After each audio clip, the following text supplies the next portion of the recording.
कमलनाथ जी ने एक साक्षात्कार दिया, उसमें बोला समाजवादी पार्टी जैसी और उनके जैसी पार्टियों को वोट देके वोट को बर्बाद ना करें।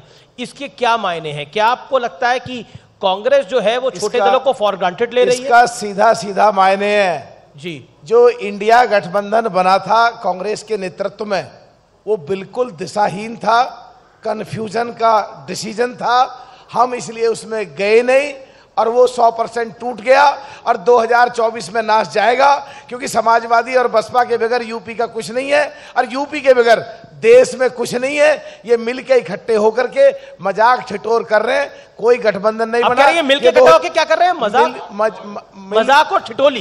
यस, मिल करके। और नहीं तो राहुल गांधी मिलते हैं, खड़गे जी मिलते हैं, उद्धव ठाकरे मिलते हैं, अखिलेश जी मिलते हैं, ये हंसी ठिठोली कर रहे हैं। अगर ऐसा नहीं है तो पंजाब में आप पार्टी की और कांग्रेस की क्यों लड़ाई होती है? अगर ऐसा नहीं है तो हरियाणा में कांग्रेस की और आप पार्टी की क्यों लड़ाई होती है? अगर ऐसा नहीं है तो कांग्रेस की अलका लंबा मीटिंग से निकल कर कहती है हम दिल्ली की 7 सीट पर लड़ेंगे। अगर ऐसा नहीं है तो छत्तीसगढ़ में आप पार्टी का प्रदेश अध्यक्ष कहता है कांग्रेस के मुख्यमंत्री ने घोटाला करा, इतने करोड़ लिए। अगर ऐसा नहीं है तो उत्तर प्रदेश में छोड़ो अखिलेश को, उनको 6.5 करोड़ वोट मिली है, उनकी क्यों बेइज्जती करते हैं? अगर ऐसा नहीं है तो महाराष्ट्र में क्यों लड़ाई हो रही है? कहीं कुछ बचा ही नहीं है। अगर ऐसा नहीं है तो कांग्रेस के नेतृत्व में बना वो गठबंधन सनातन को, जो 75-78% लोग डायरेक्ट और इनडायरेक्ट जुड़े हुए हैं, सनातन की खिल्ली उड़ाते हैं और कांग्रेस कुछ नहीं कर पाती है।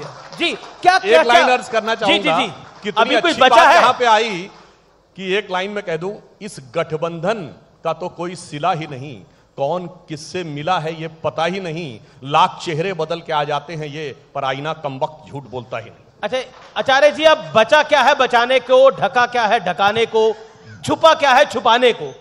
मैं बड़ा स्पष्ट सवाल आपसे ये पूछ रहा हूं।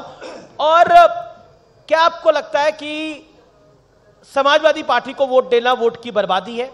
क्या फालतू पार्टी है? इस तरह के शब्दों का उच्चारण हो रहा क्या जायज है? और कांग्रेस एक चालू पार्टी है, जो अखिलेश जी ने कहा। देखिए, अखिलेश जी ने कहा कांग्रेस चालू पार्टी है, कांग्रेस झूठी पार्टी है, ये भी गलत है। और अखिलेश यादव जी के लिए जो अखिलेश जैसी बात कही गई वो भी ठीक नहीं है, मैं उसका समर्थन भी नहीं करता। लेकिन मैं एक और बात कहना चाहता हूँ। मैं मलूक नागर जी यहाँ बैठे हैं, बहन मायावती जी और अखिलेश यादव जी का गठबंधन उत्तर प्रदेश में हुआ 2019 में, कांग्रेस को अलग कर दिया, बीजेपी को नहीं रोक पाए। और 2017 में अखिलेश यादव जी ने और कांग्रेस ने गठबंधन किया तो मायावती जी को अलग कर दिया, तो भी हम बीजेपी को नहीं रोक पाए। अगर भाजपा को रोकना है, एक बात जानना पड़ेगा, बहुजन समाज पार्टी को भी समझनी पड़ेगी और अखिलेश यादव जी को भी समझनी पड़ेगी और अरविंद जी को भी समझनी पड़ेगी, बाकी क्षेत्रीय दलों को भी समझनी पड़ेगी। अगर भाजपा को इस देश से हटाना है तो कांग्रेस के साथ कंधे से कंधा और कदम से कदम मिला करके आपको हमारा साथ देना है। देखिए, मैं बात पूरी कर लूं। हम ऐसा मानते हैं कि बहुजन समाज पार्टी को साथ लिए बिना उत्तर प्रदेश में बीजेपी को हराया नहीं जा सकता है, हम ऐसा मानते हैं। अच्छा, मेरा सवाल है, एक तरफ आप कहते हैं कि अखिलेश कहते हैं कांग्रेस चालू पार्टी है, दूसरी तरफ आप कहते हैं ये पार्ट टाइम पार्टी है, यानी बहुजन समाज पार्टी बीजेपी की पार्ट टाइम पार्टी है, तो कैसे बढ़ेगा गठबंधन? अरे अमीश देवगन, आग वैसे ही लगी हुई है, तुम तो पेट्रोल की टंकी लिए घूमते रहते हो यार, पेट्रोल छिड़कने को।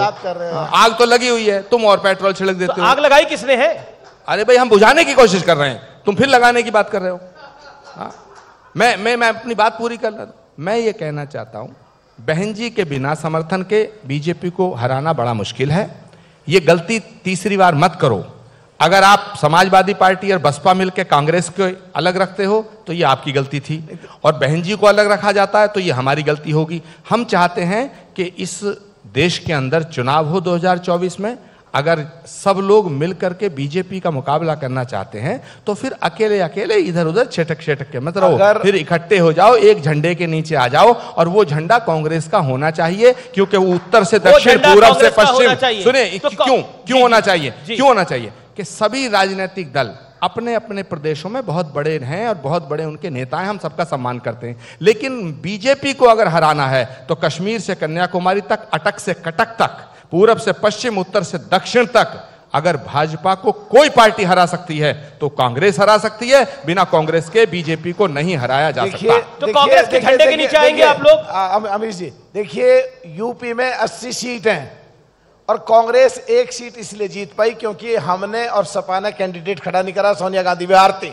अगर वाकई देश जीतना 2024 में तो पहले यूपी को जीतना पड़ेगा, पहले यूपी को जीतना पड़ेगा। और यूपी को जीतने के लिए कांग्रेस को नेतृत्व करना पड़ेगा। जैसे 3 साल तक अपना अध्यक्ष नहीं बना पाए, ऐसे ही एक निर्णय, हम तो थे नहीं, इंडिया गठबंधन तोड़ दिया। इनको इज्जत देनी पड़ेगी, दूसरी पार्टियों को नेतृत्व सिद्ध करना पड़ेगा, इज्जत देनी पड़ेगी और डांके डालने बंद करने पड़ेंगे। हमारे 6 विधायक राजस्थान के वापस करने पड़ेंगे, 7 विधायक मध्य प्रदेश के वापस करने पड़ेंगे, 3 विधायक वापस करने पड़ेंगे, माफी मांगनी पड़ेगी। और कुमारी बहन मायावती जी के बगैर अगर ये जानते हैं कि यूपी नहीं जीती जा सकती, तो इनको सोच दे ऊपर वाला कि कांग्रेस नेतृत्व कुमारी बहन मायावती से उन कार्यकलापों की माफी मांगे, ये डांके डालने बंद करें, विधायक तोड़ने बंद करें, राजस्थान के वापस करें, मध्य प्रदेश के वापस करें, उत्तराखंड के वापस करें। अरे कहां वापस आएंगे? दोबारा चुनने की बारी आ गई। मध्य प्रदेश और राजस्थान में दोबारा चुनने की बारी आ गई। आप 5 साल पुराने जो विधायक हैं वो वापस मांग रहे हैं। अरे अभी तो इसीलिए इनके तो आपको अभी सीट देने को तैयार नहीं है। जो कार्यकलाप है उनकी वजह से हमारे बहुत सारे विधायक बढ़ के आएंगे। जी जी जी, आचार्य जी बिल्कुल आखिरी दौर है। वो कैसे भूलें, आपके घाव इतने आपने गहरे दिए हैं, वो कहते हैं भूले तो भूले कैसे। देखिए, आग को आग से नहीं बुझाया जा सकता, जो हो गया उसे भूलना पड़ेगा।